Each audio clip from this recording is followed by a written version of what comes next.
Bonjour à tous, j'espère que vous allez bien. Je vais commencer cette vidéo en vous posant une série de questions. La première, c'est est-ce que vous accepteriez de monter dans un avion piloté par un fou?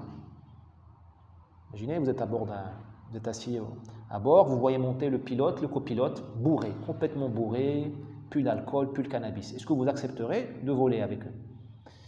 Deuxième question, est-ce que vous accepterez de monter dans un taxi où le chauffeur est fou, complètement fou, ou aveugle? Aveugle. Est-ce que vous accepterez, troisième et dernière question, de discuter de politique ou de philosophie, de Nietzsche ou de Hegel avec un gosse, avec un enfant? Je pense que les réponses à ces trois questions sont par la négative. Eh bien, malheureusement, nous sommes à bord, je dis bien nous sommes à bord d'un navire conduit par des fous. C'est la démocratie française, c'est la République française. C'est-à-dire que vous avez aujourd'hui des extrémistes au contrôle du système. Ceux qui sont censés pas gouverner, ceux qui sont censés protéger le système, les gardiens du temple sont dingues. Conseil constitutionnel démantelait la loi sur l'immigration, vous avez vu, alors que même si elle était mauvaise, elle ramenait un petit peu la souveraineté du peuple au corps des préoccupations du pouvoir. Conseil d'État s'en prend à CNews au nom du pluralisme, il la censure au nom du pluralisme, on est chez les fous. Alors voilà le système. Nous avons peut-être, selon nous, les lois les meilleures au monde, ou parmi les meilleures au monde. Nous avons des institutions écrites inspirées de Montesquieu, mais tout était hijacké, kidnappé, homejacké, si vous voulez utiliser des anglicismes affreux, ignobles. Tout a été kidnappé par des fous, par des extrémistes. La démocratie n'est pas du tout immunisée contre ce kidnapping-là. Elle se laisse faire. Elle se laisse faire. C'est-à-dire qu'une démocratie, la démocratie est tellement fragile qu'il suffit de prendre le contrôle de quelques institutions pour la transformer en une tyrannie. Et je vous rappelle que les pays de l'Est s'appelaient démocratie populaire.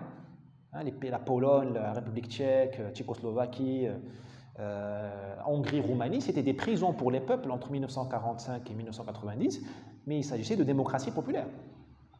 On y est, nous y sommes, nous rentrons dans cette ère. Et ce n'est pas nouveau. Ce qui se passe dans les tribunaux français depuis 20 ans, exactement cela. Le système, le pouvoir juridique en France a été kidnappé par des extrémistes. Donc on me dit, la démocratie, Idriss, c'est la séparation des pouvoirs. Je dis, pourquoi pas? Bien sûr, Montesquieu l'a dit. Très bien, mais Montesquieu, tout brillant qu'il est, tout génie qu'il était, il est mort, Dieu ait son âme, il n'a pas prévu la situation que nous vivons actuellement, où des fous ou des extrémistes sont aux commandes du pouvoir judiciaire. Les gardiens de la Constitution, les gardiens de l'état de droit sont des extrémistes. Alors à quoi ça sert de garantir la séparation des pouvoirs, c'est-à-dire l'indépendance d'un juge qui est fou? Un juge qui relâche,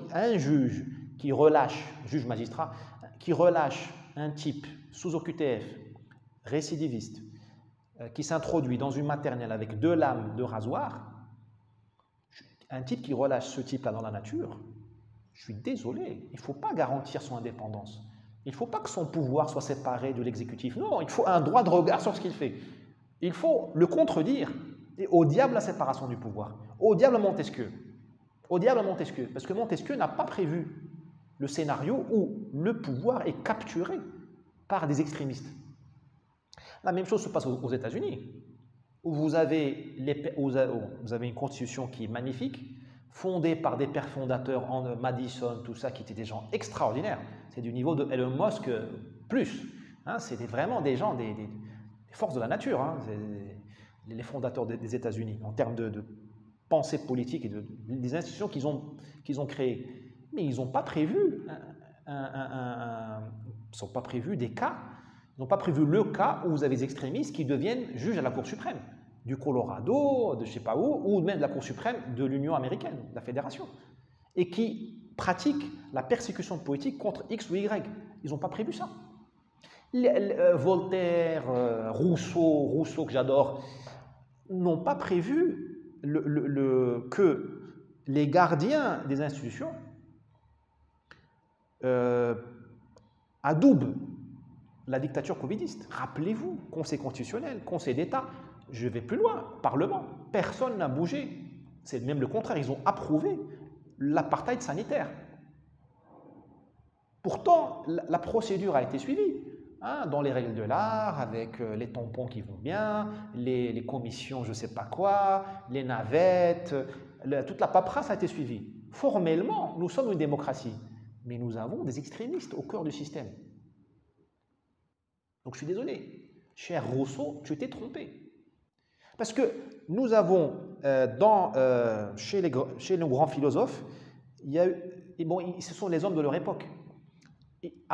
Dans leur conception, il fallait enlever le roi, le pouvoir absolu. Il fallait vaincre l'absolutisme pour avoir la démocratie.